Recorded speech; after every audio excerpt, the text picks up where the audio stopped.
नमस्कार, लोकसंदेश न्यूज मध्ये आपलं स्वागत। मी अश्विनी। चला तर पाहूया आजच्या विशेष बातम्या। मौजे अंकली तालुका मिरज येथे Mohan auto industries private limited कंपनीचे माय हुंदाई शोरूम आहे।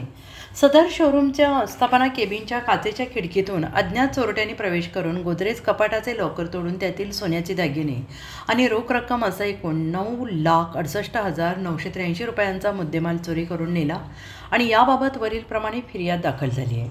सदर गुन्ह्याच्या अनुषंगाने माननीय पोलीस अधीक्षक संदीप घुगे, माननीय उपविभागीय पोलीस अधिकारी प्रणिल गिल्डा यांनी घटनास्थळी भेट देऊन स्थानिक गुन्हे अन्वेषण शाखेत सदर गुन्ह्यातील इसमांची माहिती काढून त्यांच्यावर कारवाई करून गुन्हा उघडकीस आणण्याचे आदेश दिले।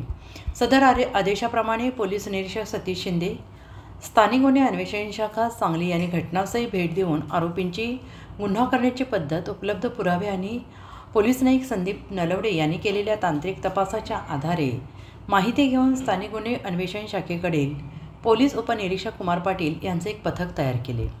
तांत्रिक माहितीच्या आधारे वरील पथक वलसाड, राज्य गुजरात येथे गेले असता संशयित आरोपी दिनेश गजेंद्र मोहिते आणि हा त्याच्या राहत्या घराच्या शेजारी मिळून आल्याने त्याला ताब्यात घेऊन त्याच्याकडे गुन्ह्याच्या अनुषंगाने अधिक तपास केला असता त्याने आणि त्याचे वरील साथीदार मुरली मनोहर पवार, राहणार उमरगाव, जिल्हा वलसाड, राज्य गुजरात, 3 करण परल्लार मोहिते, राहणार सायना मालेगाव, जिल्हा नाशिक, रोहित पूर्ण नाव माहीत नाही, राहणार लयाच्या तालुका वापी, जिल्हा वलसाड, राज्य गुजरात, अक्षय पूर्ण नाव माहीत नाही, राहणार लयाच्या तालुका वापी, जिल्हा वलसाड, गुजरात राज्य यांनी वलसाड येथून सांगली येथे येऊन सदरचा गुन्हा केला असल्याची कबुली दिली आहे।